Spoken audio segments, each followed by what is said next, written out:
Hey everyone, मैं कल्पना आप सभी का स्वागत करती हूँ सान्या गार्डनिंग चैनल में। तो फ्रेंड्स, आज मैं आपके साथ शेयर करने जा रही हूँ जो मैंने सीडलिंग्स आज से 2.5 महीने पहले अडेनियम प्लांट्स की ग्रो की थी। आपको मैं उसका ग्रोथ दिखाती हूँ कि उसकी जो ग्रोथ है वो कितनी अच्छी हो गई है।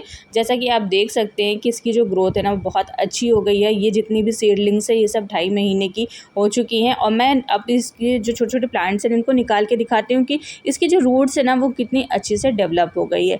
तो ये देखिए, इसके जो रूट्स है बहुत अच्छे से डेवलप हो गए। तो अब मैं क्या करती हूँ कि जो छोटे छोटे से ना डिश वॉश के जो डिब्बे आते रहते हैं या मिठाई के जो डिब्बे आते रहते हैं जो छोटे साइज़ के होते हैं, मैं उसी में जितने भी एडेनियम के प्लांट्स हैं सभी के जो छोटे छोटे प्लांट्स हैं इन सभी सीडलिंग्स को मैं उसमें रिपोर्ट करते रहती हूँ। तो एक बार में जितने आपको दिख रहे हैं ना सीडलिंग्स, इनको रिपोर्ट करना बहुत मुश्किल है। तो जितने भी मेरे पास डिब्बे खाली होते जाएंगे ना सभी को मैं इसमें रिपोर्ट करते जाऊँगी। तो जितनी भी सीडलिंग्स है इन सभी को मैंने कोकोपीट में लगाया था, लेकिन अब इन्हें रिपोर्ट करते टाइम जो मैं मिट्टी बनाने जा रही हूँ वो मैं आपके साथ शेयर करने जा रही हूँ। तो सबसे पहले मैंने जो ये मिट्टी ली है ये नॉर्मल गार्डन सॉइल है जो हमारे खेतों में होती है, जो भी आप यूज़ करते हैं। तो इस तरह से मैंने नॉर्मल गार्डन सॉइल ले ली और जितनी मैंने सॉइल ली है उसका मैंने 40% उसमें सैंड मिक्स किया है और साथ ही साथ मैंने फंगीसाइड, नीम खली और बोनबिल को भी ऐड कर दिया है।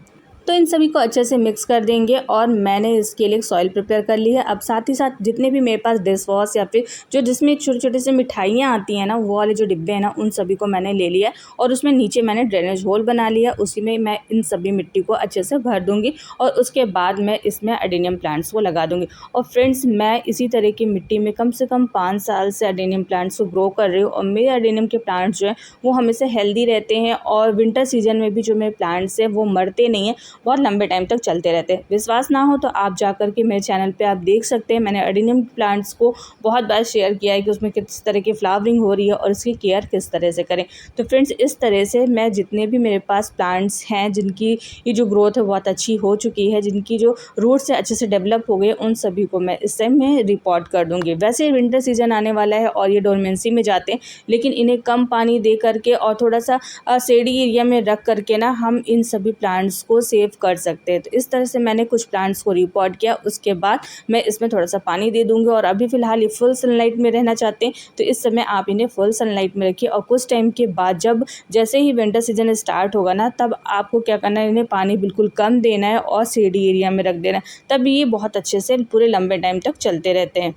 तो एडेनियम के जो प्लांट्स होते हैं उन्हें हम जिस तरह से छोटे छोटे जब पॉट्स में रखते हैं तो उनके जो कॉर्डेक्स होते हैं, जो नीचे का जो पार्ट होता है वो मोटा होता है और एडेनियम प्लांट्स देखने में बहुत अच्छे लगते हैं। फिर कुछ दिन के बाद मेरे पास कुछ और डिब्बे खाली हुए तो मैंने सोचा कि अब मैं इसमें भी कुछ प्लांट्स को रिपोर्ट कर देती हूँ। तो इसी तरह से मेरे पास जो डिब्बे खाली होते जाएंगे मैं उसमें क्या करूँगी कि एडेनियम के जितने भी मेरे पास प्लांट्स हैं सभी को रिपोर्ट कर दूँगी। तो फटाफट मैं जितने भी डिब्बे हैं उन सबको फिर से भर देती हूँ और भरने के बाद फिर उसमें मैं अच्छे से जितने भी मेरे एडेनियम के प्लांट्स में ग्रोथ अच्छी हो रही है उन सभी को लगा दूंगी। अगर आपने भी जब रेनी सीजन था उस समय अगर आपने भी एडेनियम प्लांट्स के सीड्स को लगाया था तो ये टाइम है, अच्छा है, आप इस समय जितने भी सीडलिंग्स थी उन्हें आप रिपोर्ट कर सकते हैं। लेकिन अगर आप चाहें तो मार्च तक उसी में रहने दीजिए जिसमें सीडलिंग्स लगी हुई हैं। मार्च में आप इसे रिपोर्ट करिएगा, तब आपका जो जितने भी प्लांट्स हैं ना सभी बहुत अच्छे से ग्रो भी करेंगे और मरेंगे भी नहीं। अभी क्या होता है कि डोरमेंसी में प्लांट जाने लगता है, फिर हमें डर लगने लगता है कि कहीं हमारा प्लांट मर ना जाए, लेकिन अगर हम मार्च में इस तरह से इसको रिपोर्ट करेंगे तब हमें कोई भी डर नहीं रहेगा, हमारा प्लांट अच्छे से ग्रो करेगा। तो मेरा आज का वीडियो आपको कैसा लगा आप मुझे कमेंट बॉक्स में कमेंट करिएगा। अब हम मिलेंगे एक नए वीडियो के साथ, तब तक के लिए